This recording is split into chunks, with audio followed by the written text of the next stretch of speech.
Hello दोस्तों, कैसे हो आप लोग। आज की सारी स्टोरीज़ नेपाल के बारे में होगी। अगर आपके साथ भी ऐसी कोई भी घटना घटी हो जो कि आप मुझसे शेयर करना चाहते हो, तो आप मुझे इंस्टाग्राम में मैसेज करके अपनी स्टोरीज़ भेज सकते हो। तो ईयरफोन्स लगा लीजिए और आंखें बंद करके मेरी स्टोरीज़ को इमेजिन कीजिए, आपको मज़ा आएगा।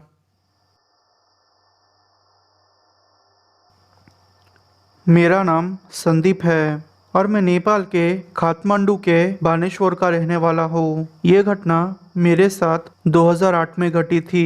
तब मेरी उम्र 15 साल की थी। तो हुआ यूँ कि मैं मेरे दोस्त के घर उसका बर्थडे बनाने गया था।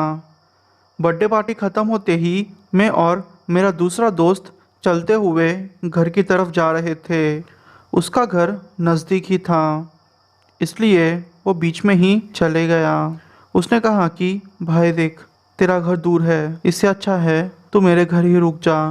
पर मैंने उसे मना कर दिया और कहा कि तू चिंता मत कर, मैं घर पहुंच जाऊंगा। फिर मैं अपने घर की ओर निकल पड़ा। मेरे दोस्त को घर छोड़ने के बाद मैं जैसे ही आगे बढ़ा, मैंने देखा कि पूरा रोड सुनसान है। फिर भी बिना डरे मैं आगे बढ़ते रहा। आगे जाने के बाद एक गली आती है जो कि बहुत ही सुनसान थी। जैसे ही मैं उस गली को पार करने लगा, मुझे अचानक से एक औरत के रोने की आवाज़ आई।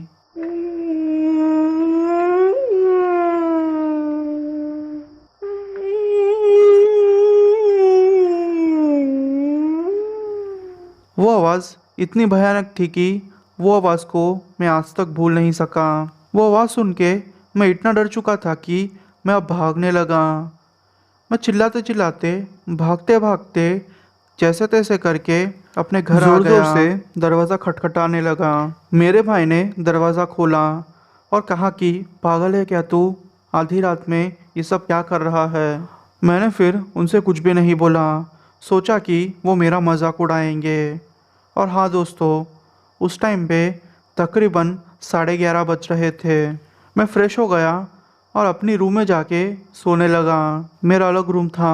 तो ऐसा था कि मेरे रूम की दो खिड़कियाँ थी।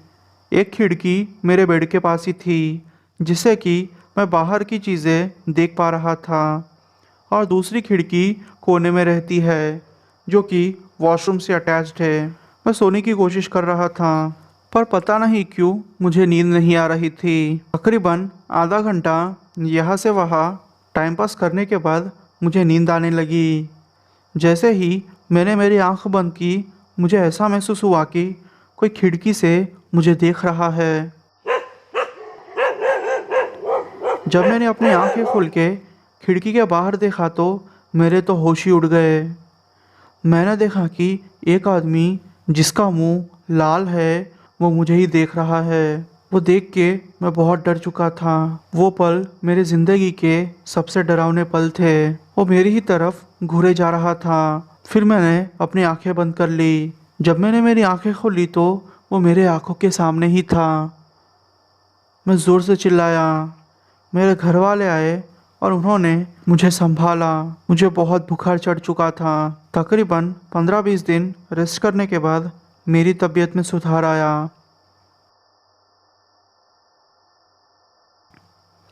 ये घटना मेरे साथ तब घटी जब मैं 9th क्लास में था। तो हुआ यूँ कि एक बार की बात है, मेरे एग्ज़ाम्स का टाइम चल रहा था। मैं आपको बता दूँ, मेरा एक टाइम टेबल है, मैं उसके हिसाब से ही चलता हूँ। जैसे कि सुबह कब उठना, नाश्ता कब करना, कब सोना और कब खेलना, सब कुछ टाइम टेबल के हिसाब से होता था। तो उस सुबह भी मैं 5:30 बजे अपने टाइम के हिसाब से उठ गया था। थोड़ी पढ़ाई करके नहाने के बाद नाश्ता करने के लिए चला गया। तो होता यूँ था कि सुबह में जल्दी उठ के नहाने के बाद मैं दूध पीता था। तो उस दिन भी मेरी दादी ने मुझे दूध पिया। उस सुबह एग्ज़ाम्स थी मेरी। उसी दिन मेरी एग्ज़ाम्स थी। रूम में चला गया। मैंने सिर्फ 2 ही घूंट दूध के पिए होंगे कि अचानक से मुझे मेरे सामने 2 औरतें दिखाई दी।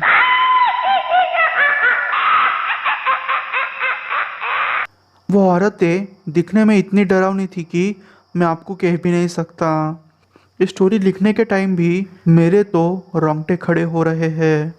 वो औरत का रूप कुछ ऐसा था, लाल साड़ी, एक बड़ी सी बिंदी और आंखें एकदम से बड़ी बड़ी। आप ही सोचिए, आपको अगर ऐसी औरतों का सामना करना पड़े तो आप कैसा फील करोगे। मुझे अचानक से लगने लगा कि मैं अब मार्केट में बैठा हुआ हूँ। उनमें से एक औरत बोली, वो ग्लास का दूध मुझे दे दे। वो ग्लास का दूध मुझे दे दे। मुझे भी पता नहीं क्या हुआ था, मेरा कंट्रोल मुझसे छूट रहा था। मैं भी उस औरत को दूध का ग्लास देख के उससे पीछा छोड़ना चाहता था, पर पता नहीं मेरे हाथ उठ ही नहीं रहे थे। और अचानक से उस औरत ने अपना हाथ लंबा किया और उसके हाथ मेरे दूध के ग्लास के तरफ आने लगे। पर पता नहीं उस औरत ने अचानक से अपने हाथ पीछे ले लिए। आप ही सोचिए, अगर आपको ऐसी दो औरतों का सामना करना पड़े तो आपको कैसा फील होगा। मेरी भी हालत ऐसी थी। मुझे अचानक से जैसे होश आया हो ऐसा महसूस होने लगा। मुझे जब अच्छे से होश आया तो सुबह के 6:30 बज रहे थे और मेरे घर वाले दरवाज़ा खटखटा रहे थे। मुझे लगा कि मैंने शायद सपना देखा है और मैं सारा दिन भी इतना शॉर्ट था कि मैंने सपना ही देखा होगा। पर शाम में जब एग्ज़ाम लिखने के बाद मैं वापस आया तो मैंने ये नोटिस किया कि जो खुशबू मुझे उन औरतों के आने पर आ रही थी, वही खुशबू मेरे रूम में अभी भी आ रही थी। और मैंने देखा कि जो बिंदी उस औरत के माथे पे थी, वही बिंदी नीचे पड़ी हुई है। और हाँ दोस्तों, मेरी माँ ऐसी बिंदी नहीं लगाती। मैं कंफर्म हो चुका था कि कोई ना कोई तो मेरे रूम में आया था। शायद वो वही औरतें थी। मैंने ये सारी बातें मेरे मम्मी पापा से शेयर की तो उन्होंने मुझे तांत्रिक के पास लेके गए। तांत्रिक ने कहा कि जब तुम एक दिन पहले एग्जाम्स लिख के वापस आ रहे थे तो तुम्हारे पैर के नीचे एक मंत्र वाला नींबू आ गया था, जिसकी वजह से ये सब कुछ हो रहा है। और वो आत्माएं वहीं से तुम्हारा पीछा करते करते तुम्हारे घर तक आ गई थी। और सुबह में जब उन्हें लगा कि वो तुम्हें डरा सकती है, उन्होंने तुम्हें डराना शुरू कर दिया और तुम भी डर गए। पर चिंता मत करो, बाबा जी ने ऐसा कहा और फिर मेरे ऊपर मंत्र मारने लगे।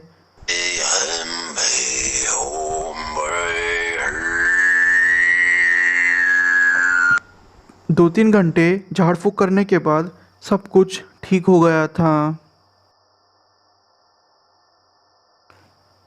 यह घटना मेरे साथ तब घटी जब मैं मेरे फार्म हाउस में गया था। तो हुआ यूँ कि मैं मेरी पढ़ाई करने के लिए लंदन चले गया था और बहुत सालों के बाद काठमांडू आया था। मेरे 3-4 दोस्त थे और उनकी गर्लफ्रेंड्स थी। तो पापा ने मुझे सजेस्ट किया कि तुम कुछ ही दिन रहने वाले हो तो अच्छा होगा कि तुम अपने दोस्तों के साथ एंजॉय करो। मैं भी फिर उनकी बात से सहमत हो गया और फिर अपने फार्म हाउस चले गया। मेरा फार्म हाउस बहुत बड़ा है और उसके आसपास की ज़मीन भी बहुत बड़ी है और उसके आसपास की ज़मीन भी बहुत सारी है। अगर ढंग से बताना हो तो वहाँ से सबसे पास की दुकान 10 किलोमीटर दूर है। और अगर कोई भी पड़ोसी की बात करे तो मेरे फार्म हाउस से सबसे नज़दीक पड़ोसी का घर भी 1 किलोमीटर दूर है। हम लोग फिर हमारे फार्म हाउस पहुँचे और वहाँ पे थोड़ा आराम किया।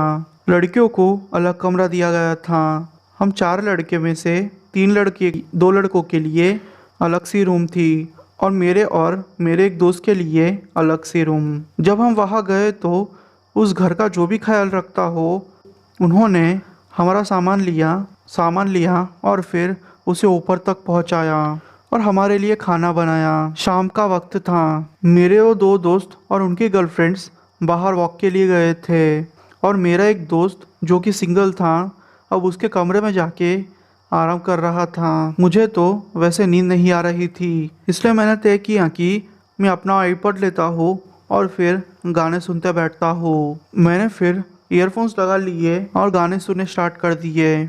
मैंने ये नोटिस किया कि बीच बीच में वो गाने रुक जा रहे हैं और उनके जगह पे कोई जानवर गुर्रा रहा हो ऐसी आवाज़ आ रही थी।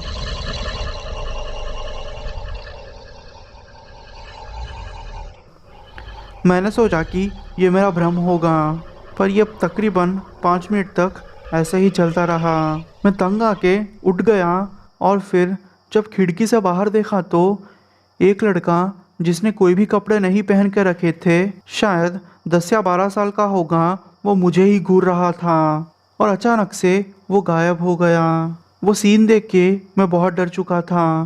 मैं अचानक से चिल्लाया तो वो मेरा दोस्त और उस फार्म हाउस की जो भी देखभाल कर रहे थे वो अंकल आए और फिर उन्होंने मुझे संभाला। मैंने ये सारी चीज़ें उन लोगों से शेयर की तो उन्होंने कहा कि यहाँ पे बहुत टाइम से लोग आ रहे हैं और छोटे बच्चों की लाशों को दफना रहे हैं। ये सारी चीज़ें आपके पापा को पता है, पर वो कोई भी एक्शन नहीं ले रहे। मैं तो उनको बोल के थक गया। वो सुन के तो हम लोग पागल हो गए थे।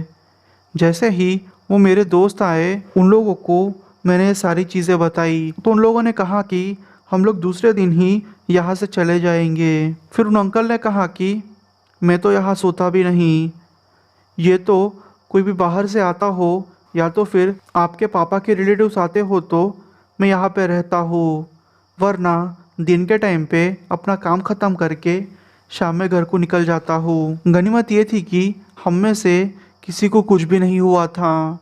हम दूसरे दिन ही हमारे घर के लिए निकल गए।